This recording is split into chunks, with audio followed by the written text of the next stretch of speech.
Hello friends, Eli here, back for a van CD collection video. Um, Louie and I drove out to one of our favorite spots for a walk. It's pretty overcast when we headed over here, but now that we're here, it's fucking pouring down rain. Louie doesn't like rain. I don't really like being out in rain either, so we already drove here, so we're gonna try and wait it out, see if we can, if it stops raining, we can at least get a little bit of a walk. But until then, I am trying to pass the time, so figured I would record a video. I grabbed some stuff to do it, and so we're gonna get back to my CD collection, just where we left off last time with Dream Theater, with 1994's Awake. This is the first album I ever got from this band, just kind of loosely based on my cousin's recommendation years back. I was probably 19 or 20. He mentioned them to me one time, and the name always stuck in my head. I read about them in magazines a little bit, and as soon as I saw, I was basically anytime I saw something in a store from them, I was gonna grab. So this is what it was. This is the first thing I ever had from them. Still probably my favorite. I think this album is kind of loosely considered kind of a genre, at least a minor classic. There's a song later on in the album, I can't remember which one, but it's got huge Rush vibes, and I really dig that. Being I'm a huge Rush nerd. So after that, I would go and pick up their '92 album, Images and Words. This album kind of this album definitely kind of turned some heads, got them attention. It's a great album. I mean, if you're into this prog metal stuff, Dream Theater they're one of those bands that people seem to absolutely love them or absolutely hate them. You don't hear many people, I think Dream Theater are okay. They're huge fans, or they absolutely cannot stand a band. And as I've said before, I'm not a huge prog metal guy these days, but I still kind of dig some of their earlier work. When it comes to the world of prog, I'm more of like a '70s prog rock guy, but not so much the prog metal stuff. But I can appreciate it, for what it is. I do like some of the bands, and so on and so forth. Let's see. Next we have. I've shown this before, not that long ago. I think it was last year though. So some of you guys might not remember, but I picked this up in a trade with a buddy of mine from Spain. We have Lost Kingdoms of a Dark Age from Drowning the Light. I did listen to this 2 or 3 times. And I've listened to a lot of stuff in that same period, and I can't remember. Forgive me.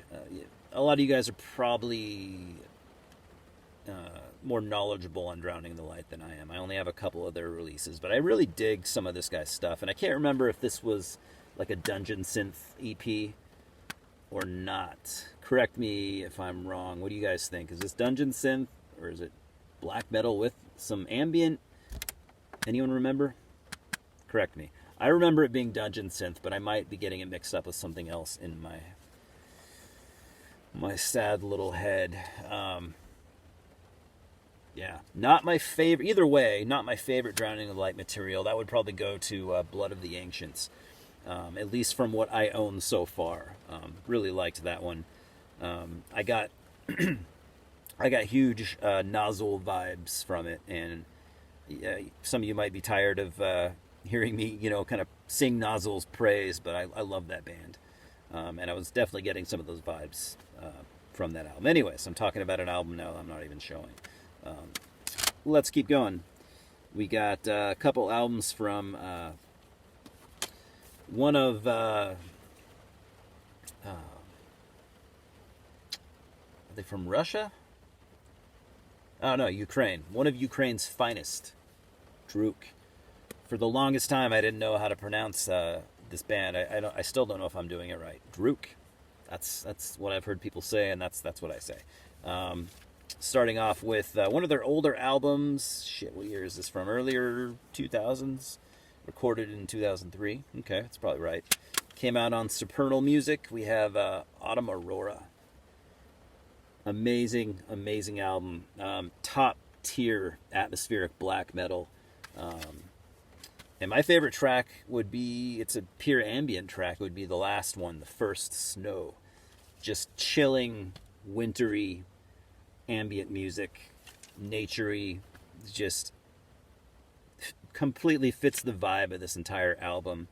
I love this. This is just great. If you like that, kind of Russian, Ukrainian, droning, repetitive, atmospheric sound that so many bands from that area seem to be great at, Hate Forest, Brown stuff like that I'm not supposed to talk about and I'm not supposed to own or like. Sorry. I do like those bands, but Druk, man, they can hang with the best.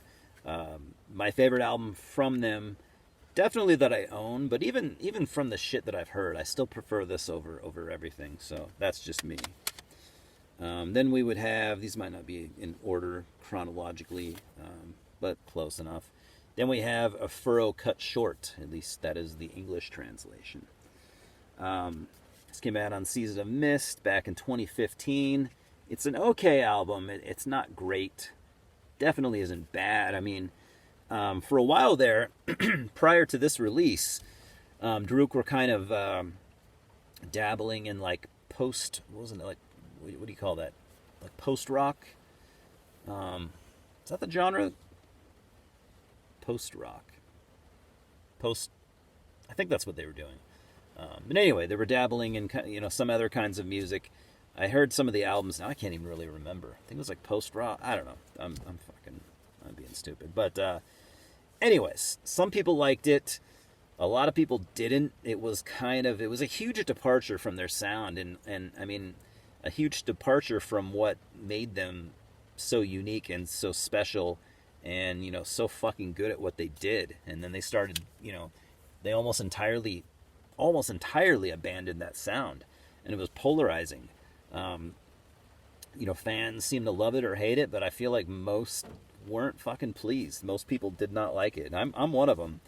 I thought the music was good, but I mean, it's just like it was barely even black metal. I'll pass. To be honest, I'll pass on those albums. It was 2 or 3 albums over, probably at least like a 4 or 5 year period where I really have no interest in that. So anyways, 2015, they kind of returned to that earlier sound.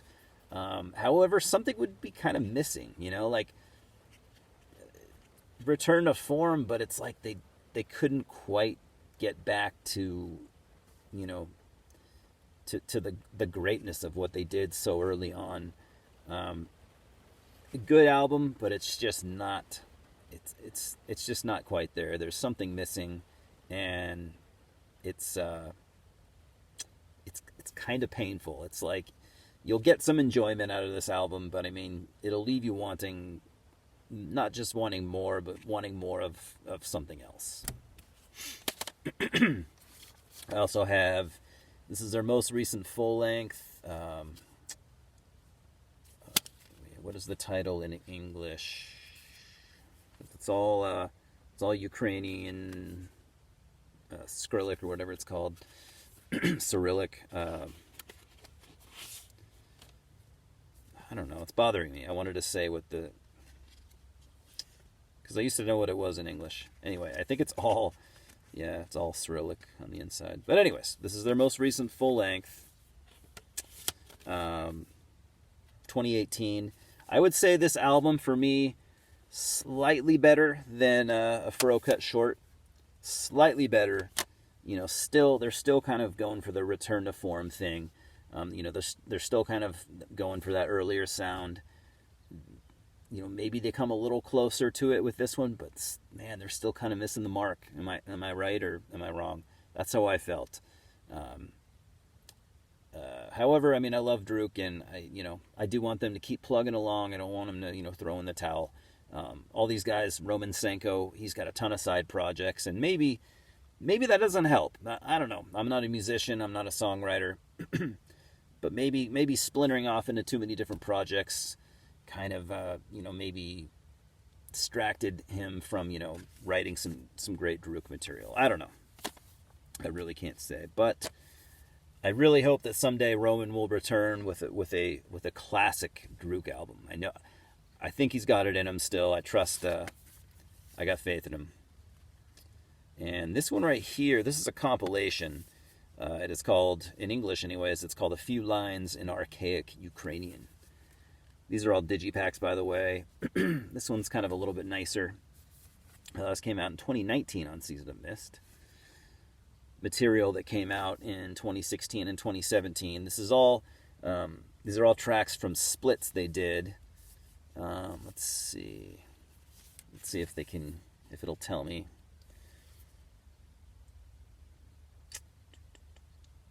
I don't know. I was gonna just kind of mention the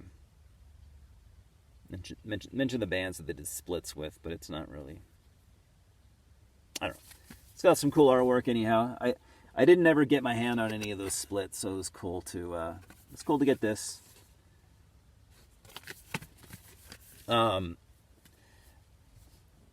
Just like those last albums I mentioned, once again, I mean, it's decent Druk, but it's not great Druk.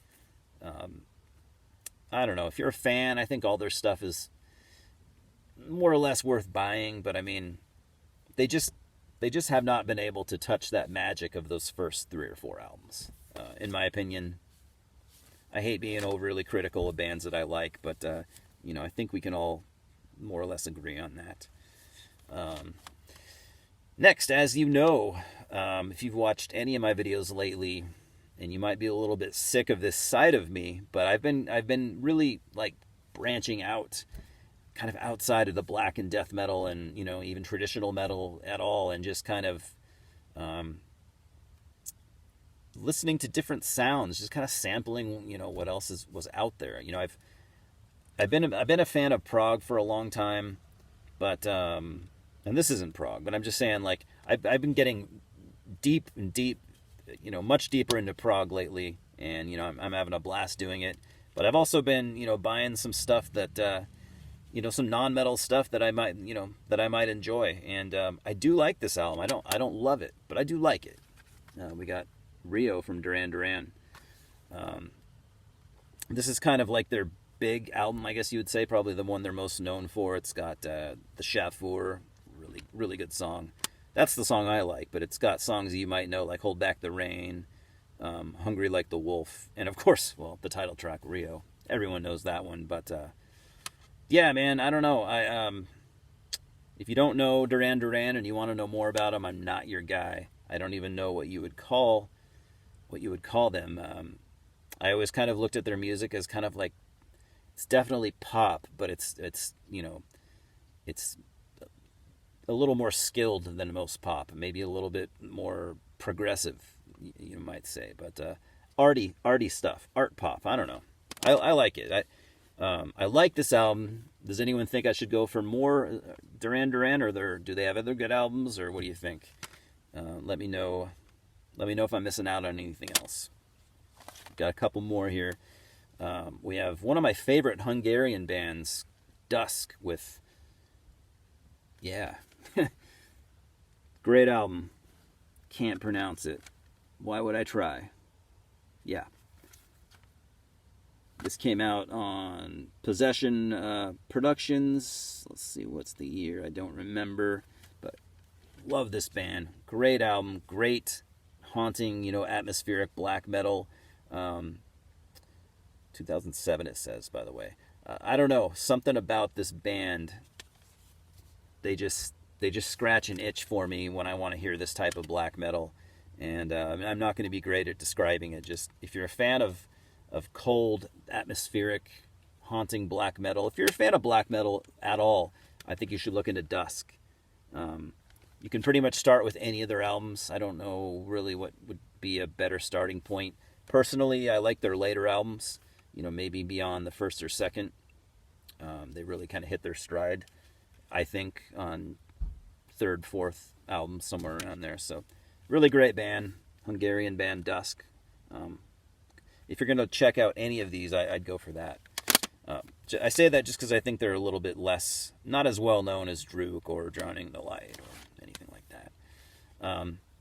Next, we have one of the only albums I have from Dying Fetus. We have Infatuation with Malevolence. This is a compilation. This has got their first 2 demos. This came out on Wild Rags in '93. This is back when Dying Fetus, I mean, they never really changed their sound drastically, but I mean, this is, you know, when they were at their most old school sounding. I mean, obviously, it was back in '93, but, you know, they got a little bit more modern sounding later on. I never thought these guys, you know, were bad or put out a bad album. I think they've always been great at what they do, but this is a little bit more primal, a little bit more raw. You know, they weren't probably as good at playing their instruments as they are now, which, you know, and with a lot of bands that kind of works to their advantage. You know, they were younger, you know, maybe not as their songwriting chops maybe not as good, but that's what gives, you know, that's what gives early albums from, you know, veteran bands that charm. And it's kind of a, you know, kind of a double-edged sword, because bands will become better musicians, they'll become better songwriters, but sometimes with that, you know, they lose kind of that youthful exuberance that they have, that you really can't get back. So I don't know if you like early Suffocation, you know, stuff like that. If you're not really into modern brutal tech death metal, you could still dig the Dying Fetus demos. Like I said, if you like early, you know, early Suffocation, Pyrexia, you know, all that stuff. You know, the old school early '90s brutal death metal. Yeah, man, the Dying Fetus demos are great. So that's all I got. Glad to be back into, you know, talking about metal again. I know I've been throwing a lot of prog at you guys and a lot of weird kind of, at least for me, weird stuff. So those of you that are watching those videos, thank you. I appreciate you holding on. Maybe more of you guys like that stuff than I think, but I feel like sometimes when I go, you know, when I go too far out of the metal realm, I probably lose some of you, and that's okay. I'm going to keep doing what I do, but, you know, I like talking to you guys and stuff, and, yeah, that's all I got. I got some stuff coming in the mail. I will have one more collection update video with some real cool stuff in it, probably within the next week, and then after that, I am going to be fairly broke for the next month, so we'll probably just get back to doing my CD and tape collection stuff. And I'll show you more of that, which is kind of what I enjoy the most, to be honest. I'd rather talk about stuff that I've listened to many times than stuff that I just got, which is always challenging for me. It's challenging enough to talk about stuff that I've owned for years. So, anyways, I appreciate you guys. Thanks for stopping by. Louis says hello. He's over here. We'll talk soon. Cheers.